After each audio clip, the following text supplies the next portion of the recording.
the world is not going to become a less competitive place, it's going to become a more competitive place. And if we in the United States science and technology community become complacent and believe that it is our birthright that we're going to have the best technology, that's the fastest way to lose.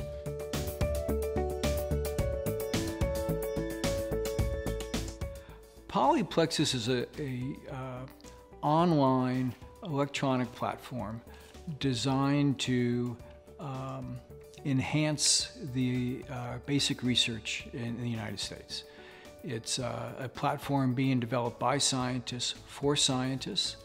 It's a platform that is designed to take the modern digital communications and apply them to the discourse which scientists normally have. So Polyplexus is a recognition that in the last 20 years, the world has changed, and it's changed in a very fundamental way. Information is flowing faster and more easily than it ever has. It's a global information exchange now, and Polyplexus is DARPA's attempt to take advantage of that information flow to do our job better. One of the key foundational elements of Polyplexus is what we're calling the micropublication. We've been accused of creating Twitter for scientists, and that's sort of what a micropublication is. The fundamental element of science and technology information exchange is the technical paper. And technical papers are thousands of words long. They take a long time to write. They also take a long time to read and understand. And so what we're trying to do with the micropublication is to get authors of technical papers to tell the world what they should know from their research. The evidence micropublication is about 200 characters.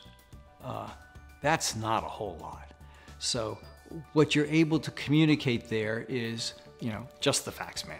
Just the facts. Reduce their paper to a few interesting and compelling statements about what everyone else should know from their research and share that information in a very quick and efficient way. The nice thing about Polyplexus is you can go on and you can just kind of scan through evidence or conjecture, and you're learning things you didn't even know existed. Every scientific and technology database that I've ever seen prior to Polyplexus was great at helping me look backward.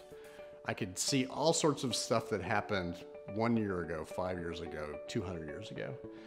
None of them were useful for helping me understand what the world was going to look like going forward. And to help understand what the world's going to look like going forward, we added the conjecture micropub, and we made it a game. Take evidence and help us understand where that evidence might lead. So any two evidence micropublications can be joined together with a conjecture which says, hey, this is interesting. Based upon these two facts, I wonder if is possible. So this is really a database looking towards the future of what science might hold. This is where you take risk.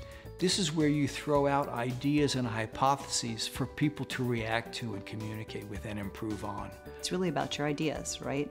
And so for us to say, here's how an idea moves, we have a collection of evidence micropubs, we have conjectures which link different pieces of evidence together, and then we have a portfolio where you can create bodies of thought. So a really simple 3-act structure to help you get to an accelerated process to get towards a proposal and a sponsor and hopefully a grant. You can come and learn about something you know about and add to that, or you can come and most likely you'll learn about something you don't have any idea about. And that can get your mind thinking. You could come up with a novel idea that nobody else is going to come up with. To me, the fun part of Polyplexus is popping on the platform, reading all the micropubs from yesterday, and reading an interesting new piece of learning from social science and anthropology and electrical engineering and cybersecurity. And those are things I would not be exposed to in my normal reading, because there's just no stream of new learning that has that breadth. The broader Polyplexus gets, the more valuable it gets, because it's really all about exposing people across the science and technology spectrum to information from across the science and technology spectrum. And the goal is to turn that cross-pollination into better research proposals, better science and technology, which actually helps us all. I think that the interesting thing about Polyplexus is that it's not just solely scientists as we see it, physicists, biologists, neuroscientists, but that we're bringing in also social sciences into the platform, and that we're bringing them in saying your ideas can also help with innovation. And so that has been fascinating to me, to see that there is really a link between all the different professions. Non-experts often pose better questions.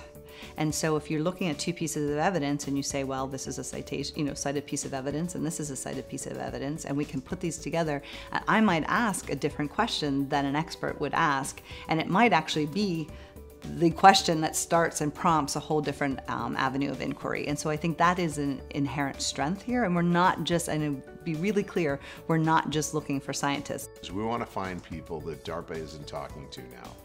People, outliers with tremendous capabilities, who really don't have a voice, don't necessarily know how to operate inside a system, and have a great deal to contribute. We're going to be adding in the gamification, which means if I write a conjecture based on some evidence, I get points for it. You can write a conjecture based on different evidence. We'll see who gets the most points out of the conjecture.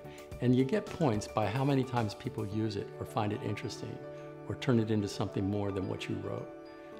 That's where it gets really interesting. That's where you see people really getting competitive and this like intellectual curiosity to see, can I write something better than this other guy? We're taking the essence of what keeps people coming back to games and what keeps them advancing and leveling and trying harder.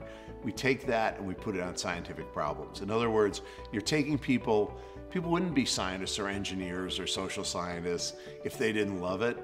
And we're taking that, we're giving them a place to play it every day, hone their skills, and they're gonna love it even more. So what we've got that a regular game doesn't have is we're going right to the core of what people chose to do with their lives.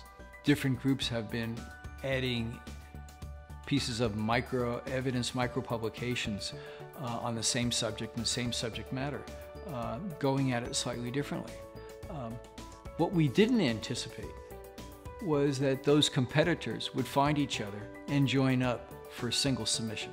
The fact that they were competing made them both better, and that they all benefited from being associated with the same social network. It is an open door to look at what's happening and try to form conjectures around what's happening and put your mind up against some of the best minds in the world. That's a surefire way to change the future. People begin to credentialize themselves inside of Polyplexus. Like we have a sponsor or their colleagues or their people that may end up being a Plexer's employer. They notice this guy's really good or she's really fabulous. That's better than a resume, that's better than a transcript, that's better than a grade report. That's like you actually worked with this person and you know how good they are. That's what we're hoping. You may find people credentialing themselves in a whole new way after Polyplexus. If you're a university researcher and you want to do your job as best as you can do it, Polyplexus is an enabler for that. It allows you to put the best ideas forward to funding agencies to support your research. If you're a program manager at DARPA or other government funding agencies, Polyplexus allows you to mine the best ideas possible. And one of the fundamental things that's changed really over about the last 40 years is the United States used to be the unquestioned science and technology leader in the world. And in the last decade or so, much of the rest of the world has actually risen to the point where they are very competitive with us. And we need ways of maintaining technology competitiveness. And this is one of the ways that I see for doing that. So it's an economic security issue to me. It's also a national security issue to me. And it's also a productivity issue for our United States research and development community. So the ultimate reward of being involved in Polyplexus would be to get funded, right, for some idea that you had that you always wanted to pursue and that you could easily and quickly find funding for that idea.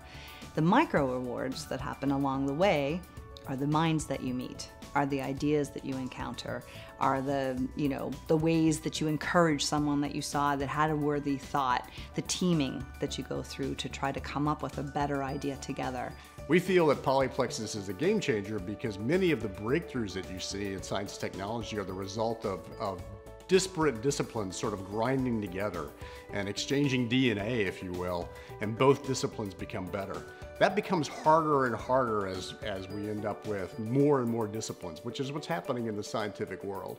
And what Polyplexus is attempting to do is to enable information exchange across wide ranges of disciplines, ultimately resulting in better ideas and better proposals. And that's really what we're going after, is better ideas more quickly, ultimately turning into better proposals that the National Science Foundation and DARPA and other government agencies can actually fund and keep new science emerging.